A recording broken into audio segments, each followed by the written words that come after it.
Hello. Welcome back, Dan. Welcome back. How's it feel? Feels good. Feels good. Thank you for joining us, everyone. This is a weekly GrowthLab Jump. Jumpstart your week with practical advice. Glad you're here. It is August 10th. It is Monday, August 10th. Yeah. Cool. Back from vacation. In with a gusto Hard- today, right? Hard to be back, but enjoying it. Cool. Well, let's dive right in. All right. Yeah. What do you got on? Well, August is what, Dan?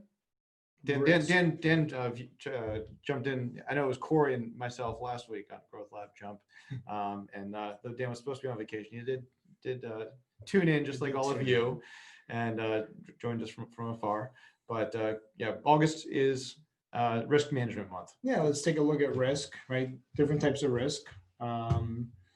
Today, I guess we're going to be talking about people risk, but obviously looking at things like the stock market, coronavirus, the economy, currencies. There's a lot of risk out there. There's a lot of risk. That said, there's also a lot of liquidity out there helping mitigate some of this risk. Just taking a little bit of stock in terms of where are you at today? Like in this week's actions, we are looking at risk, and we're going to look at people risk today for your business. Look at risks and countermeasures. And it's a very helpful framework that is kind of business 101 for corporate planning, but a lot of small businesses probably have not taken this to heart. So before we jump to there, I'm just going to kind of go back to what have you done to get to where you are today? Okay. And so some of the things that we've looked at is the surviving and thriving, right? Many companies were looking into much of the government-sponsored liquidity, unemployment benefits to offset, employees that they couldn't keep on the payroll.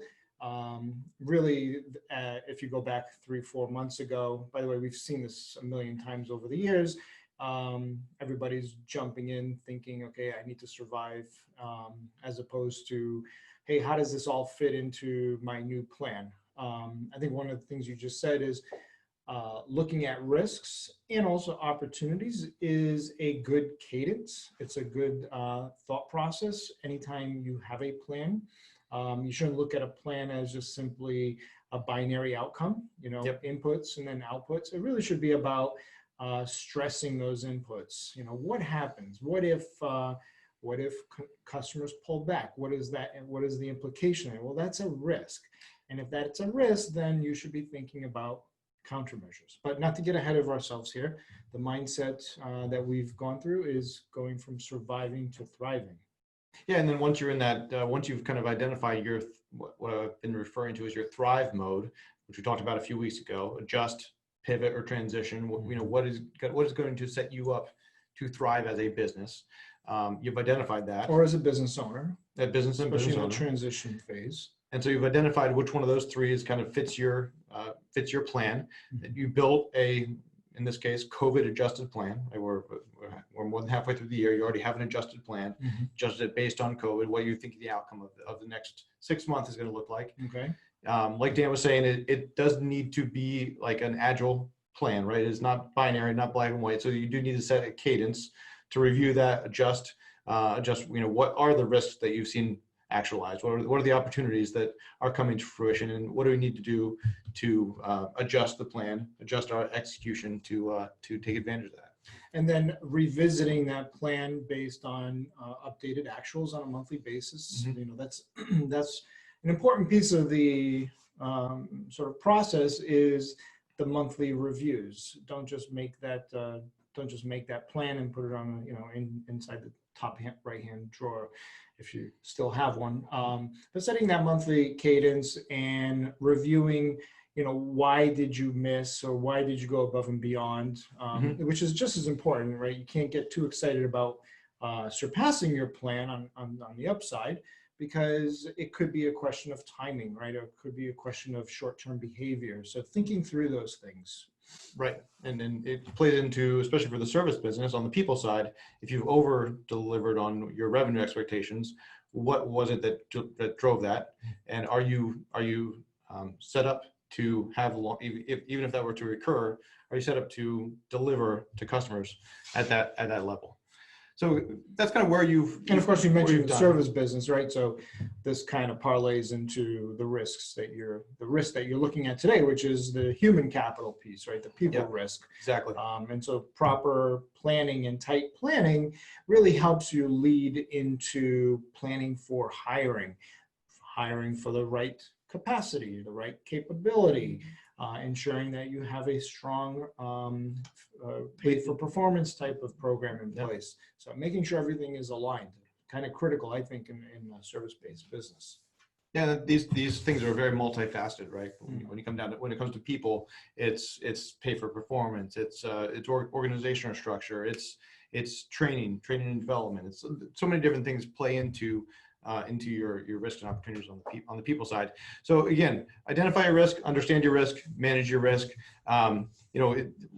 We've already kind of talked about all of these things, but kind of some of the risk categories to manage: cash risk. A lot of people are mitigating that with PPP, EIDL monies right now. Pulling back on expenses. You got laying people off. You got people risk, revenue risk, economic risk.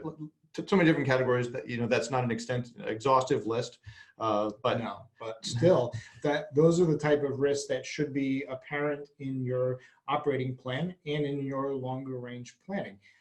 And the faster that you can actually identify these risks, the better off you're going to be on sort of pivoting or driving certain countermeasures to achieving your original plans. So I think it's one of my favorite parts about planning. After putting a plan together and understanding the inputs, the outputs, sort of the process, the sausage making, and push, sort of stepping back and saying, okay, bigger picture, this is what it looks like over the course of the year, over the next 3 years. Then it's jumping back in and identifying those risks, and risks come in many different forms. And there are many different ways of managing risk. There's mitigating, there's eliminating, there's transferring risk. So thinking through those, I think, are super critical. Definitely. So this week we're going to look at people. I want to kind of talk through, this is really getting you as business owners, executives, to think through what are your people risks. More than likely, you think about this every day, especially in a service-based business. It's about your people, because you're delivering to customers who are led by people, and you're delivering via people who could, right now it's an employer's market, right? They might be thinking about moving positions. You might be pivoting your business. You might be adjusting your business. You really need to think of your current state and your future state, and how do you get from one to the other? Who do you move around? Who do you need to hire? Who do you need to train? What all these different pieces are pieces. How do you compensate? So I just had a conversation with a young man. He's got a startup who I believe was in the Mass Challenge cohort maybe a year ago or 2 years ago. And one of the first conversations I had, I mean, he's not a customer, but he called today, and we're like, oh, we haven't talked in about a year. And the conversation we had a year ago was, hey, I am the only sole founder. I have a startup. I have a product. I've been bootstrapping it. I've been self-funding it. I've got a couple of friends and family, but yet I needed this individual that had these types of capabilities to help populate the content that was needed. Now, this isn't just like copywriting content. It happened to be in the dietary nutrition world. And so it was a very highly specialized set of capabilities that this startup needed. And he was just like, well, how do I compensate her or him? And of course, as a startup, the first place you go to is, equity. All right, great. And we started walking through those things and like, well, how critical is this individual to the overall business over the next 3 to 5 years? Or is this really a short-term sort of Band-Aid that you need this individual? And so, the irony is he walked away, and I just sort of feedback looped 12 months later. He never actually gave this individual equity, ended up bootstrapping a little more, sort of found $30,000 or $40,000 or $50,000 to pay this individual for like a 4 or 5 month project, hoping that this individual become more of that partner. And come to find out 6 months later, it didn't really work out. They left. They left. They broke up. It didn't make sense. Obviously, being in a startup, it's a whole different environment than this individual having come more from sort of that institutional healthcare academic background. She wasn't prepared for this. So fun story, right? When you think about people risk and how to compensate people, aligning sort of capability versus what is the need of the company and what is the duration of that need. Service-based businesses, startups, we talk about partnerships, to be honest, 6 years ago when I started this, I said, I don't need a partner, right? But, things evolve and you realize and you begin to understand, okay, you take inventory of what are my strengths, what are my weaknesses, how critical are those weaknesses to the overall performance of the business. And sometimes you end up finding a very complementary business partner and then the rest sort of works out. So people risk and people opportunities come in very different forms. So leadership is a big one we talk about a lot, especially in the world of startups. Yeah, especially in the world of startups, and especially in terms of, oftentimes we just had this conversation the other day with a customer, like you have a leadership vacuum, right? You've grown to a point where you need more, right? You need more in the management team, you need more capability, you need more time, and you can't just do it all, yourself. And so it's not just necessarily about capabilities. At times, it's about the ability to motivate people, about the ability to run a piece of the business. And there comes a time you can't just continue to sweep that stuff that you don't like to do under the rug, right? At some point, the stuff you keep sweeping is going to pile up, and it's going to ultimately be critical to the foundation of the business. And either you have to go buy this capability, or you got to bring it in more of that management, founder, equity ownership structure. So capacity is a fun one because that's usually quite binary in a way, because if you have a good sense of like consumer buying habit, right, consumer behavior, depending on your type of business, you're not really building up working capital, or maybe you are bringing the people, aligning people hiring with capacity needs and growth targets.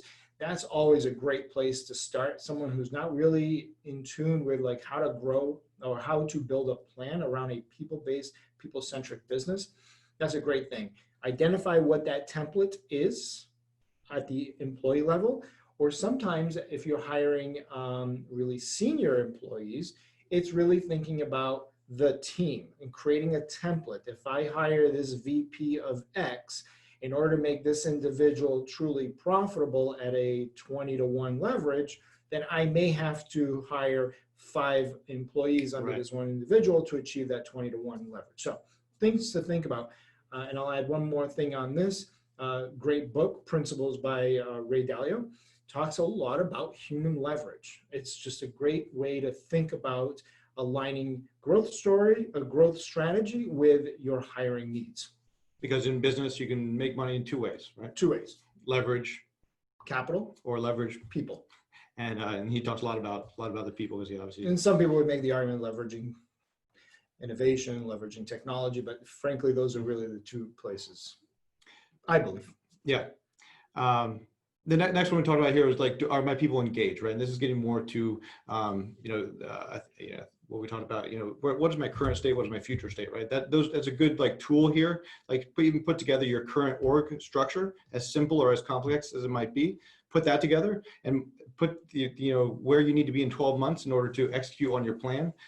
As simple as that is, a lot of business owners have not gone through that exercise. Then you look at your current state and your future state org structure, and you think about, who do you need over here, right? There's probably maybe, let's say, 2, 3 new hires.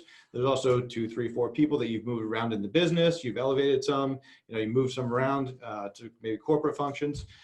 Who are those people that you moved around, right? Because if those people are at risk of a flight risk, you really need to double down on them or find some way to compensate them for their performance, or bring them into some kind of performance share, profit sharing plan, or something that's going to like put new bubbles in their beer potentially, or de-risk them, or de-risk them totally. Right. So a lot of different ways to deal with risk, right?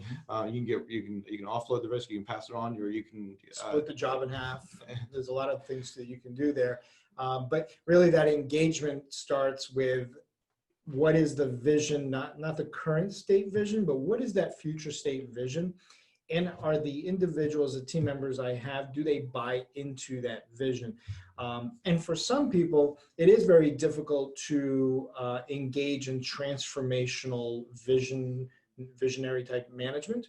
They're just never going to get there. And so it's also about communicating that vision to bring your employees along, which, let's face it, a lot of companies talk about communicating, but they're really not communicating their vision in a piecemeal format. It's one thing to turn to your business partner and be like, dude, in 5 years, I want to be a $25 million service-based finance business. Okay, great. You get it. But to bring that down to certain levels in an organization, one, they may not give a shit, or two, it's just too much for them to understand. Like, they're not connected with that number. And they don't know how their involvement effort is going to lead to that outcome being more likely or less likely.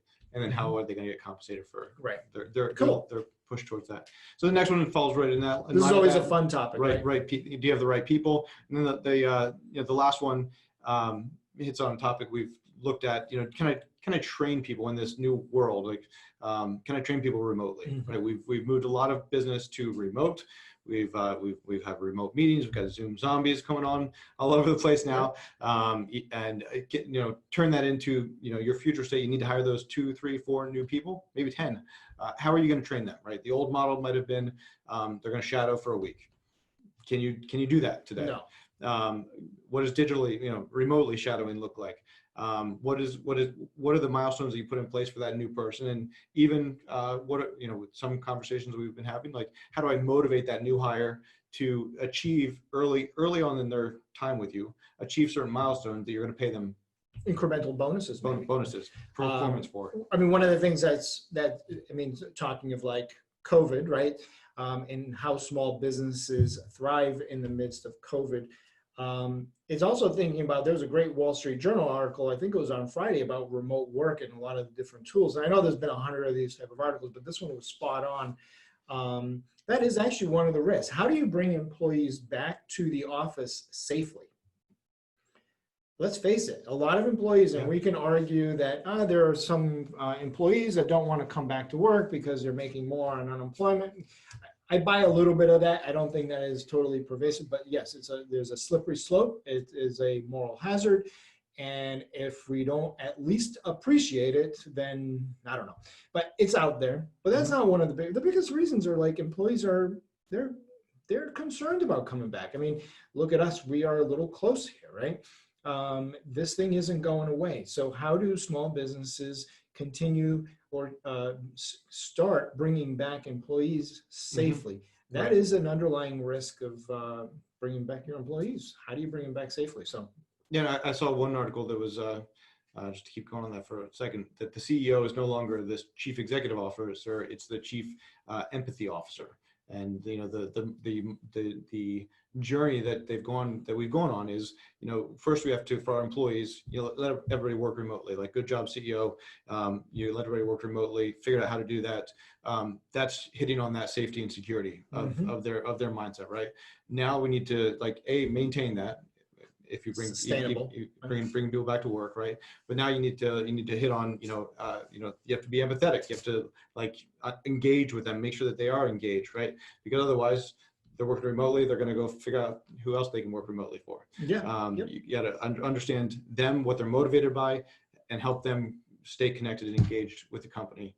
And not to throw a wrench into this, but to layer on top of that, you now have all this other social risk. Yeah. So I think people risk, if you're not really thinking about it, you're probably doing your business a disjustice, and you're probably not thinking about ways to go from surviving to thriving. Right. I was just about to go back there, right? You really have to think about this, not just in survival today and tomorrow, but where am I going to be? What does my future state need to look like for me to thrive and grow? Because if you don't have a plan to get back there, where are you headed? Yep, no idea. So we put this together just as an example. So those are the kind of the questions, the kind of the meat of what we wanted to talk about today, like getting you to think about what is your answer to those questions: leadership, compensation capacity. Identify your risk, and there might be 2 or 3 risks under different categories as you put these together, but use something like this as a tool for you to identify your risk and identify your countermeasure.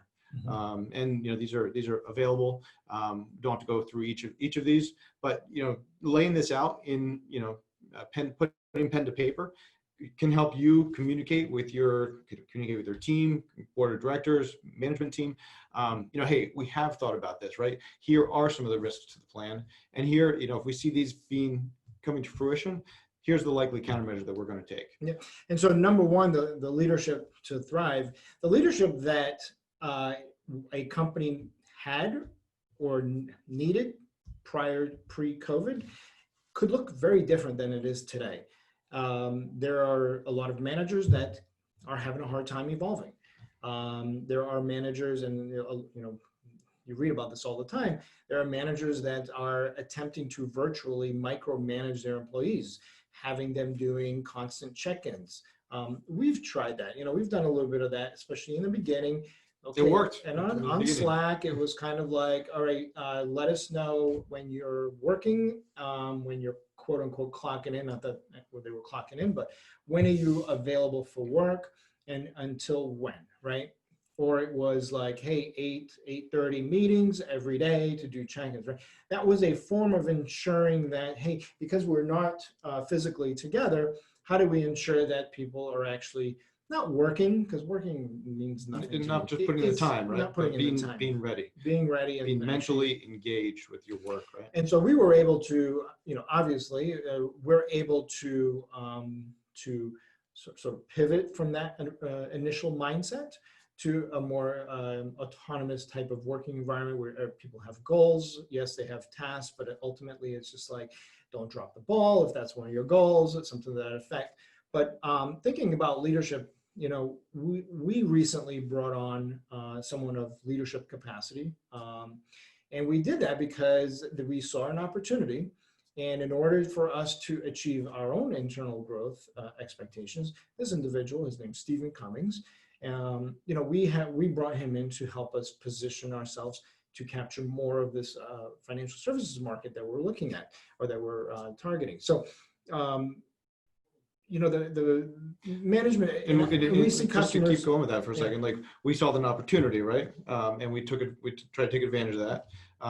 But we also have to think about, just to kind of go down through the list here, right? It's not just a binary, right? How is Steve compensated? How do we bring him on board? How do we sustain him? How do we motivate him, right? He's 40, 50 years in business.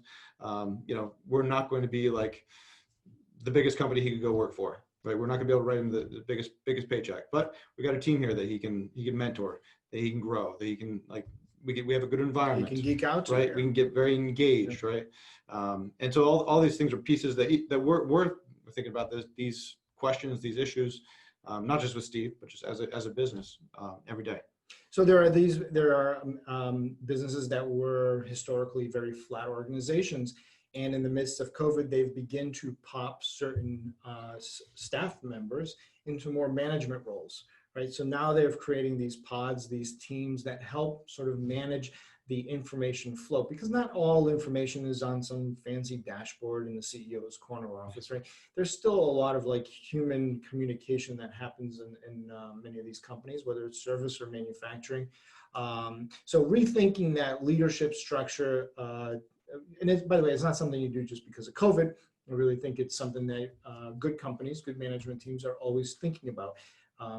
I'm sure we would have done some of the moves that we've done with or without COVID, right? Because we knew that our management team needed to continue to expand, and so that brings you to compensation, right? How do you compensate people? How do you compensate people so you are paying for performance, so that the risk there, of course, is that your payroll is overburdening. Yeah, and this takes you back. I mean, if you remember our GrowthLab 4, right? One of the GrowthLab 4 is how do you pay for performance, right? Another one is marketing for profit, right? So if I have a business unit that I need to staff up for, is it because I see a big opportunity or a big risk in that for my, for profit, right? And how am I going to drive more customers into that channel to to leverage the team that I've built? And how am I going to make sure that they are motivated to deliver great service by tying their compensation in one or multiple ways to successful delivery of that service? So I'll add, one of the things that we've done recently, and we've toyed with this before, and we've seen it, we've done it at other companies, is especially now in COVID, when we know that, again, I go back to a service-based business, we know that in order to onboard a new employee in this new paradigm, the break even on a cash basis is probably somewhere around 6 to 8 months. Maybe historically, with all the shadowing and high touch sort of mentoring, development, training, you could squeeze that down to like 2 to 3 months. Today, you've got to be able to be prepared to absorb that cost over the next 6 to 8 months. And so one of the things that we've done is we've talked to new potential employees that we're onboarding and talked to them about risk sharing and sharing in reward. So instead of just bringing you on a pure linear or salary base and say, okay, here are your expectations, I'll see you in 6 months during your initial feedback session. It's more like, no, here are your targets. And every time you hit a target, here's $500 bonus, here's $1,000 bonus, right? And on our end, it's short money because it's incentivizing that employee to hit critical targets to actually achieve profitability a lot sooner. Get there faster, right? Yeah. Get there faster, right? And it allows you to weed, haves, have-nots. So, and onto capacity. So capacity, one of the risks there: too little, too much capacity. Make sure that you have what's the phrase? Hire fast, fire faster. Make sure build the factory. Make sure you know what you're looking for, what the milestones are for those new hires. Right? Are they achieving them? Have a 2-week goal, have a 2-month goal. Make sure that you're keeping track of what the development looks like. So are they the right people? Has that new hire been a match for what you need? Find them, train them, build, like you said, build the factory, right? So I'd say capacity is kind of interesting right now because there are industries today that are truly dying because of capacity. They have too much capacity. They've had to furlough really key employees, and a lot of customers, a lot of small businesses, people wear many hats, but they also just do one job, right? And when you furlough or you lay one person off that's really focused on this piece of the value stream, one or two things happen. Either that piece of that process doesn't happen, or it's being performed by someone who doesn't really have that high level excellence, core competency in that process. In other businesses, we are seeing a very difficult time in hiring. And not to over politicize this, but I do know, I have seen it, I have heard it, that part of it is because of the enhanced unemployment benefits, which of course in turn, and I'm not going to argue this, but in turn, people have to make the right decisions for their family. And if they feel like coming to work exposes their family or their elders to COVID, but if it wasn't for unemployment, would they make those decisions? We'll leave that for another day. But there are industries that are having a very difficult time hiring today. So it's not just like all gloom in the employment world.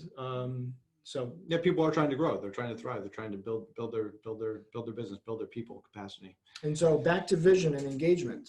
Yeah, like maybe one of our first recommendations here on GrowthLab Jump back in March, or early April, was communicate. Right.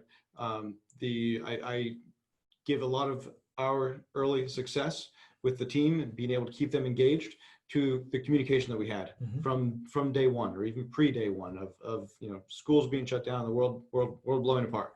Yeah, over communicate when there's a lot of risk, social risk, economic risk that you really have no control over. Nothing feels better than being that empathetic manager that is over communicating, even if sometimes it's a bunch of BS just to make everybody feel good. But over communicate. Yeah, I mean, we took it to the nth degree. We communicated the risks. Hey, you know what? We might need to furlough people, but our end goal is to keep everybody at the table because our business is not going away. People will be doing more planning. They will need finance and accounting more rather than less. We just might need to do a little tweaking here in the middle. So, hey, we might do rolling furloughs. We never had to execute on that plan. We took it in the chin a little bit, but we never had to execute on that plan. But we did communicate that and say, hey, just to take the worry off the table, right? We're not going to fire anybody. We're going to do rolling weekly, bi-weekly furloughs. Even it doesn't have to be in the world of COVID. Over communicating, being present, walking the floor. It's always been one of my favorite things in manufacturing is walking the floor. That's where your people are present, whether you're walking the factory floor, where the machines or the warehouse, or even in your inside sales department, walk the floor. Now I get it. A lot of our young startups, there is no floor. It's been always virtual, but it doesn't hurt to have happy hour. It doesn't hurt to have a town hall every other week. It doesn't hurt to just show up or show up at their house with a care package, things that we have also done here. I think it gets back to like lowering their risk, right? So if you don't communicate, who knows where their mind's going to go, whether they're going to be engaged or not. They could think, I'm going to lose my job, and they're going to be looking for another job. Communicate so that you can tell them, what the bookends are. What are the expectations? Manage expectations. So, do we have the right people? Yeah, where are you going to grow? What does your thrive mode look like? Is it expanding a new business line? Is it just growing the business overall? Geographic expansion. Do I need to double down on sales and marketing? Do I need to double down on production because I'm going to have this influx? Like, what is the right mix of who you have on the team? What does your org chart look like today and tomorrow? And so many times those decisions are gut, right? They're driven by gut feeling. I feel like this is going to happen. It's got to come back to the plan. You have the plan, whether it's whether you're manufacturing, you're service-based business, you have to have the plan. What are the drivers of the plans? What are the inputs? What's my CapEx? What are my liquidity needs? Mm-hmm. Once you have a good sense of, you can step back and see your plan. Now it should be like the glove fits, right? Planning isn't like a square peg in a round hole, right? You should have, that plan should almost dictate who your next hire will be and mm-hmm. the why. And by the way, it doesn't have to be a hire. It could be promoting. It could be creating a new team. It could be expanding on a team. Right. And so let's talk a little bit more around the training of new staff, because that is a huge risk in my opinion today. I believe that small businesses have not really suffered yet from this. Mm-hmm. We have started to, and it is difficult. It is I'm 45 years old. I've been in business. I've been in many businesses and worked in different companies. Yeah. I would say this is one of our biggest risks to our company is the onboarding, the training, the development of new entry-level, new college grads. Colleges are not preparing you for what we do. Maybe up here 10 years from now, but what we need today, they're not prepared. Yeah, there's a big difference between hiring entry-level staff and hiring a VP, right? The VP can come in with Steve Cummings, right? We hired him. He's got 30, 40 years of experience. I don't need to train Steve Cummings, right? In fact, Steve Cummings might be training us to some degree. Totally. But I hire a new person straight out of business school, accounting school. They need that 6 months, 3 months of training 12 months before you untrain them from all their like bad habits, maybe train them about what it looks like in the real world. Let's think back to all our first jobs, right? Did college or, did your experience give you what you needed outside of maybe a trade school, right? So if there's any advice here on the table for young college graduates or rising seniors, is get an internship. Get an internship. I mean, that's been the story for years, but get an internship, get your foot in the door. Yeah. That's going to either one, get you a new job, or two, prepare you for that full-time gig that you will hopefully get once you graduate. So yeah, look for internships that actually give you experience. Yes. If you're having file cabinets, there's no file cabinets. You can't come to the office. Copy machines, it's not worth it. Cool. All right, that's about it. People risk. It's what especially in the service business, what we think about every day. Mm-hmm. And make sure that we're building, motivating, engaging the team, and compensating them so that we can achieve goals and grow. Growing. So last week you guys talked about, was it cash risk? Or We introduced the idea of risk in general, and talked about August being like the month where you really need to identify what is the risk to your plan. We spent probably half the time kind of going back over where we've been, because as I looked back at the history of our jump topics, right, over the last 4 months, it's kind of walked through the cycle that small businesses have gone. It was PPP all the time. Then we started talking about planning, taking that like emergency mode and making sure that you're thinking methodically, making sure that, where does the gut reaction come in terms of like, where are we going to be? It comes into, okay, this has all happened. What does my gut tell me my business, the economy is going to be? I take all the inputs I want. Where do I think it's going to be? What does my business look like because of that? And therefore, what plan do I need to put together so that I can manage off that plan? So maybe next week we touch on working capital risk. Yeah. So that's probably a subsegment of liquidity risk, but it is something that I have started seeing pop.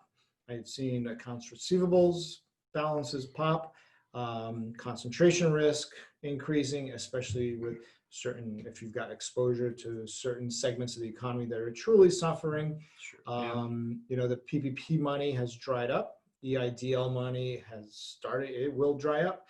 And if the economy doesn't really begin to turn, and if there isn't a new stimulus plan that Congress appropriates, I think you're going to experience greater risk around working capital. And that's scary stuff. So yeah. Cool, man. Good conversation. Thanks for joining us today. See you next week. Thanks. Nice job.